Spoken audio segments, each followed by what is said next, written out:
Hello students, आज के video में हम लोग ग्रेविटेशन चैप्टर पढ़ेंगे। ग्रेविटेशन की डिस्कवरी जो हुई थी स्टूडेंट्स, वो न्यूटन ने की थी। उसने किसी देखा था एक एप्पल ट्री के नीचे बैठा हुआ था, एप्पल गिरा उसे।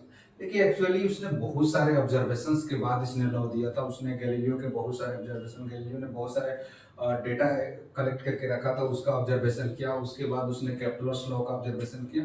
उसके बाद उसने अपना लॉ दिया, न्यूटन्स लॉ ऑफ ग्रेविटेशन। तो हम लोग का नेक्स्ट जो चैप्टर है वो है ग्रेविटेशन। अब ग्रेविटेशन में सबसे पहले हमें समझना पड़ेगा Newton's law of gravitation. Newton's ने बताया कि स्टूडेंट्स, एवरी मास अट्रैक्ट ईच अदर, है ना। जो भी मास है इस एनवायरनमेंट में, जो भी मास है वो एक दूसरे को अट्रैक्ट करता है। जैसे यहाँ पर हमारा वाल है, ये उनको अट्रैक्ट कर रहा है, हम वाल को अट्रैक्ट कर रहे हैं। कोई भी मास है एक दूसरे को अट्रैक्ट कर रहा है। लेकिन बच्चा सबके माइंड में आता है कि सर ये अट्रैक्ट क्यों नहीं हो जाते। तो ये फोर्स जो होता है वैल्यू, वो हमारा मास अगर कम होता है तो फोर्स का वैल्यू काफी नेग्लिजिबल होता है। 0.0000 इतना वन करके इतना फोर्स कम, बहुत कम फोर्स होता है। तो यहाँ पर हम लोग को जो बड़े प्लानेट है, जैसे सन हो गया, मून हो गया, ये जो फोर्स होते हैं मास तो बहुत ज्यादा है। अगर मास फोर्स ज्यादा होता है तो प्रोडक्ट पर डिपेंड करता है।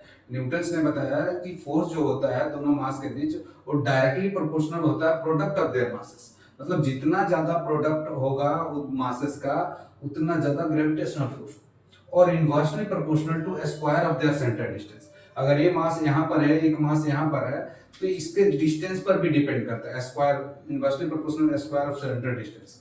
जैसे कि एग्जांपल यहाँ मैं बता देता हूँ स्टूडेंट्स, यहाँ पर एक मास है, यहाँ पर एक मास है। तो न्यूटन ने बताया कि इसका मास मान लो m1 मान ले रहा हूँ, इसका मास m2 है, और दोनों के बीच का सेंटर डिस्टेंस है मान लो r। तो न्यूटन्स, इसको न्यूटन्स लॉ ऑफ ग्रेविटेशन भी बोलते हैं। Newton's law of gravitation, Newton's law of gravitation, of gravitation, gravitation. तो यहाँ पर जो डिस्टेंस है, दोनों सेंटर के बीच का डिस्टेंस है स्टूडेंट्स r। और फोर्स जो है ग्रेविटेशन, वो डायरेक्टली प्रोपोर्शनल होता है product of their masses, product of their masses, and inversely proportional to square of their centre distance. दोनों के इनवर्सली प्रोपोर्शनल होता है square of their centre distance. तो हम लोग यहाँ क्या लिख सकते हैं, अगर दोनों को एक साथ कंबाइन कर दे, फोर्स इक्वल्स टू, तो ये हो जाएगा force directly proportional to m1 into m2 divided by r square. ये हो जाएगा। और प्रोपोर्शनलिटी साइन हटेगा स्टूडेंट्स, प्रोपोर्शनलिटी साइन हटेगा, तो यहाँ पर क्या आ जाएगा, m1 into m2 divide by r square, एक कांस्टेंट आ जाए जिसको हम लोग g बोलते हैं students, capital G. Universal, universal gravitational constant बोलते हैं, यूनिवर्सल ग्रेविटेशनल कांस्टेंट, जिसका वैल्यू, जो g का वैल्यू होता है स्टूडेंट्स, वो 6.67 into 10 to the power minus 11 newton metre square per KG square, newton metre square per KG square, ये इसका जी का यूनिट है। ये फिक्स वैल्यू होता है, चेंज नहीं होता है। यूनिवर्स में कहीं भी चले जाए, जी का वैल्यू चेंज नहीं होगा स्टूडेंट्स। जी का वैल्यू फिक्स होता है 6.67 into 10 to the power minus 11। तो न्यूटन ने क्या बताया कि जितना ज्यादा दोनों का प्रोडक्ट होगा स्टूडेंट्स, फोर्स का वैल्यू उतना ज्यादा होगा। अब यहाँ पर स्टूडेंट्स, और डिस्टेंस, अगर ये डिस्टेंस हाफ कर देंगे तो फोर्स 4 टाइम्स हो जाएगा, क्योंकि square of their centre distance है। अच्छा सर, तो जी का वैल्यू अपने यूनिट कैसे निकाला। और जी का वैल्यू यूनिट जो होगा, जी का यूनिट जो होता है उसमें देखो, न्यूटन, यहाँ फोर्स है into metre square divided by m1 m2 होगा, तो kg इनटू kg हो जाएगा। तो Newton divide by into metre square, ये इससे मल्टीप्लाई होगा, डिवाइड बाय m1 m2 होगा। जैसे जी का वैल्यू अगर कैलकुलेट करें स्टूडेंट्स, तो जी का वैल्यू हो जाएगा m1 sorry f into r square divided by m1 into m2 हो जाएगा। तो इसका यूनिट क्या होता है, न्यूटन होता है स्टूडेंट्स, और r का metre square divided by kg का स्क्वायर। इस तरह से हम लोग क्या कर सकते हैं, इसका वैल्यू यूनिट निकाल सकते हैं, Newton per metre square kg square. Student CGS unit जो होता है उसका, अब देखो न्यूटन को हम लोग डाइन में कन्वर्ट कर लेते हैं स्टूडेंट, 6.67 है, अब इसको 10 टू द पावर माइनस 11 है, तो सीजीएस यूनिट में न्यूटन कितना होता है, 10 टू द पावर 5 डाइन होता है सर सीजीएस यूनिट में। और मीटर स्क्वायर कितना हो जाएगा, 100 into 100 हो जाएगा, मीटर इंटू मीटर है तो सेंटीमीटर में कन्वर्ट करना पड़ेगा सीजीएस यूनिट में, divide by KG square. 1 KG कितना होता है, 1000 ग्राम होता है, तो केजी का स्क्वायर है स्टूडेंट्स 1000 का 10⁻³ का स्क्वायर यानी 6 हो जाएगा। तो कैलकुलेट करें तो यहाँ पर एक कैंसिल हो जाएगा स्टूडेंट्स, 9 माइनस 6 हो जाएगा 3, और 3 plus 11 minus 11 plus 3 equals to minus, तो 6.67 into 10⁻⁸ dyne centimetre per second square, dyne centimetre per gram square, ये हो जाएगा सीजीएस यूनिट जी का वैल्यू। अगर मास ग्राम में लेंगे तो हमारा सीजीएस यूनिट ऑफ जी जो होगा ये वैल्यू होगा। अब इसका वैल्यू कैवेंडिश एक्सपेरिमेंट से निकाल सकते हैं स्टूडेंट्स। इसका मतलब है कि अगर मास यहाँ 1 पुट कर दे, यहाँ पर मास 1 पुट कर दे और दोनों के बीच का सेंटर डिस्टेंस 1 मीटर रखें, तो जो वैल्यू फोर्स का होगा वही ग्रेविटेशनल यूनिवर्सल कांस्टेंट का वैल्यू होगा। मतलब जी का वैल्यू 1 पुट कर दो और जी का वैल्यू तो 6.67 ही रहेगा, और यहाँ पर m1 m2। तो इसको एक्सपेरिमेंटली कैवेंडिश ने एक्सपेरिमेंटली इसको प्रूव किया था। मैं इसका एनिमेशन भी डाल दूंगा कैवेंडिश एक्सपेरिमेंट का। तो ये हो गया,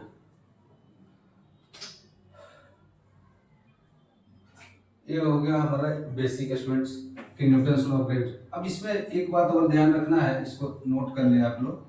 न्यूटन्स लॉ ऑफ ग्रेविटेशन में जो फोर्स होता है वो लाइन ज्वाइनिंग के लॉन्ग लगता है, ऐसा नहीं equal and opposite and line joining. जितना m1 m2 पर फोर्स लगाएगा उतना ही वैल्यू m2 भी m1 पर फोर्स लगाएगा। मतलब दोनों का फोर्स का वैल्यू जो होगा स्टूडेंट्स सेम ही होगा।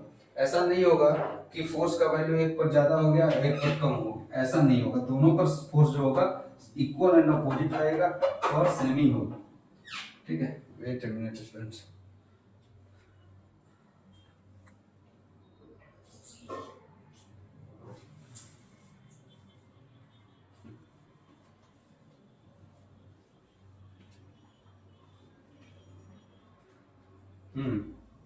जैसे कि यहाँ पर एक मास m1 है स्टूडेंट्स, यहाँ पर मास m2, तो मैंने क्या बताया कि फोर्स इक्वल एंड अपोजिट रहेगा line joining.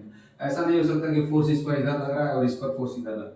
Equal and opposite तो है लेकिन इस डायरेक्शन में नहीं लग सकता, ये गलत है। जब भी फोर्स लगेगा इधर की तरफ लगेगा, और हमेशा फोर्स अट्रैक्टिव लगेगा, रिपल्सिव नहीं है। और दूसरा पॉइंट ये है कि ये एक्शन रिएक्शन पे है, क्योंकि सेम ये जो फोर्स है अगर F है, इक्वल एंड अपोजिट फोर्स लग रहा है और डिफरेंट बॉडीज पर लग रहा है, तो एक्शन रिएक्शन पेयर का कंडीशन क्या होता है कि different force equal and opposite होना चाहिए और डिफरेंट बॉडीज पर एक्ट करना चाहिए, तभी जाके वो एक्शन रिएक्शन, तो ये एक्शन रिएक्शन पेयर हो सकता है। और दूसरा तीसरा कंडीशन ये है कि बीच में कोई भी मास आ जाए स्टूडेंट्स, कोई भी मीडियम चेंज कर दे, जैसे दो मास को एयर में रख दिया तो उसका मीडियम चेंज कर दे, दोनों मास को वाटर में भी रख देंगे, तो जो पहले दोनों के बीच में फोर्स था, पहले एयर में दोनों के बीच में जो फोर्स था वही फोर्स रहता है, फोर्स चेंज नहीं होता, सेमी फोर्स रहता है।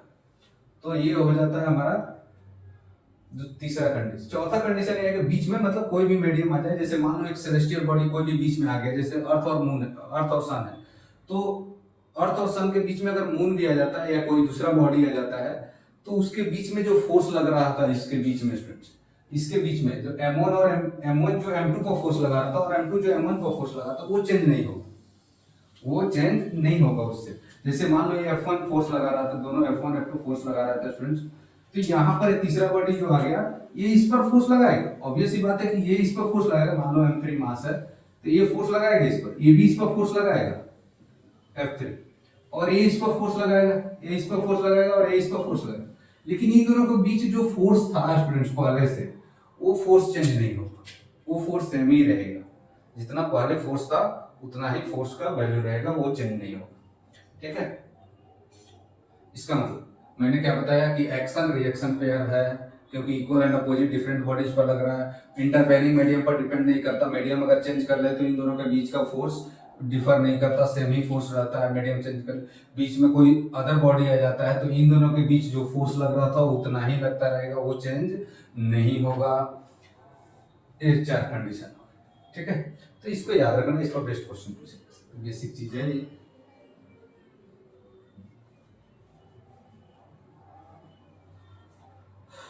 अब हमसे देखो स्टूडेंट्स, जैसे अगर हम लोग को मास एक बेसिक सा दे देता हूँ, मैं मास बेसिक का दे देता हूँ, जैसे मान लो 10⁻² kg और 10⁻4 kg, यहाँ वैल्यू देखो, इसके बीच का डिस्टेंस ले लिया मैंने 100 मीटर। ठीक है, और फोर्स कैलकुलेट 10 मीटर ही ले लो स्टूडेंट्स, 10 मीटर ले लो, और एक मास ले लिया, ये मान लो अर्थ है स्टूडेंट्स, मास ऑफ अर्थ, और ये हो गया मास ऑफ सन। सन का डिस्टेंस तो पता नहीं है ना, मास ऑफ मून ले लो स्टूडेंट्स, मास ऑफ मून, ये अर्थ हो गया और ये मून हो गया। इसके इसका जो अर्थ का जो मास होता है स्टूडेंट्स 6 इंटू 10⁻24 kg के आसपास अप्रोक्सीमेटली, और मून का मास जो होता है 7.2 इंटू 10⁻22 kg के आसपास होता है, ठीक है, अप्रोक्सीमेटली 100 टाइम ज्यादा है। अब यहाँ पर स्टूडेंट्स इसके बीच का डिस्टेंस जो होता है 1.5 इंटू 10⁻, कुछ वैल्यू होता है स्टूडेंट्स अर्थ और मून के बीच का, एक मिनट देखता हूँ, 3.8 इंटू 10⁸ मीटर, 3.8 इंटू, इसको 4 कर दो, 3.8 इंटू 10⁸ मीटर डिस्टेंस होता है दोनों के बीच। तो अब फोर्स निकाल के कंपेयर करते हैं कि बड़ा बड़ा मास हो गया तो क्या फर्क पड़ रहा है और मास कम है तब क्या फर्क पड़ रहा है।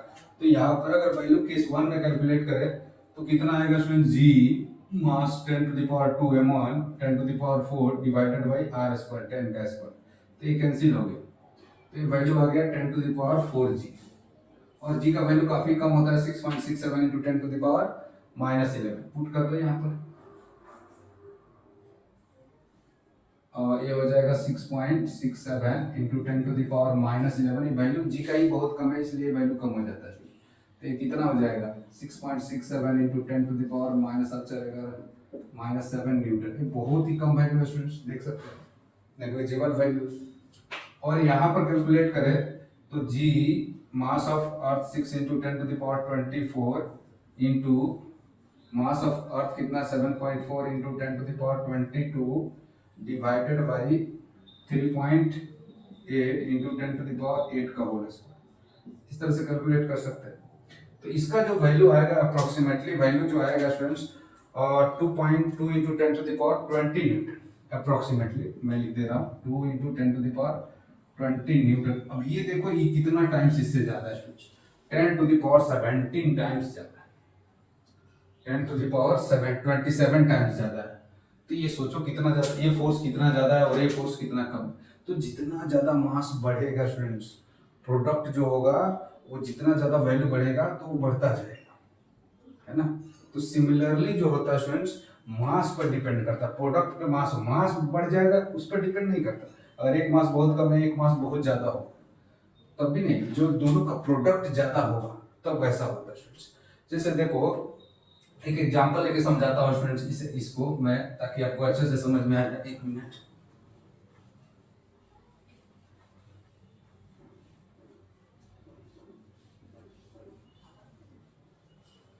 जैसे दो मास है स्टूडेंट्स, यहाँ पर मान लो इसका मास है 10 kg और इसका मास भी, इसका मास है, इसका मास ले लो 2 kg और इसका मास ले लिया स्टूडेंट्स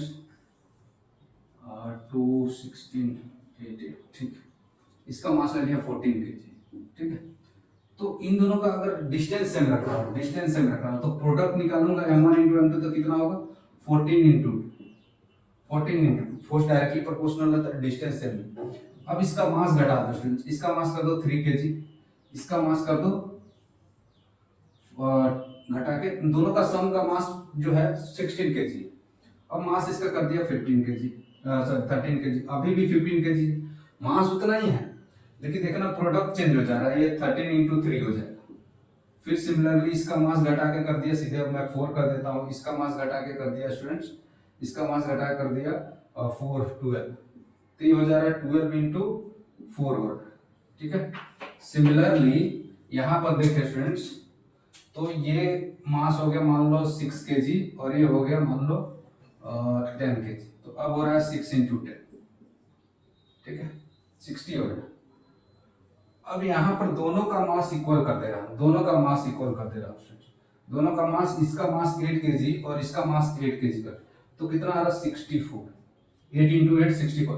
देखो स्टूडेंट्स पहले 28 हो रहा था, अभी 39 हो गया, उसके बाद 48 हो गया, उसके बाद 60 हो गया प्रोडक्ट, उसके बाद 64 हो गया। मतलब जब सेलेस्टियल बॉडी जो है मास दोनों कंपेरेबल हो, मास दोनों का जब कंपेरेबल हो, जैसे मान लो कि सन और सन के समान कोई प्लेनेट है, अर्थ या अर्थ के समान कोई प्लेनेट है, जब मास अगर कंपेरेबल होता है ना तो फोर्स बहुत ज्यादा होता है। देख सकते हैं यहाँ पर मास उतना ही है, 4 और 2 केजी ही है, 14 और 2 केजी ही है, लेकिन क्या हुआ इसका मास मतलब दोनों मास जब इक्वल हो गया, मास 16 केजी का ही मास जब दोनों इक्वल पार्ट में डिवाइड हो गया तो फोर्स सबसे ज्यादा मैक्सिमम लग रहा है, क्योंकि प्रोडक्ट सबसे ज्यादा है। तो कंपेरेबल बॉडी मतलब एक समान बॉडी के बीच में फोर्स सबसे ज्यादा लगता है ना। अगर मास फिक्स कर दे, सम ऑफ मास फिक्स कर दे, तो जो होगा स्टूडेंट्स फोर्स कब मैक्सिमम होगा, जब दोनों मास इक्वल हो जाए तो फोर्स सबसे ज्यादा मैक्सिमम होगा। जब दोनों इक्वल मास का अगर ऑब्जेक्ट रखा जाए,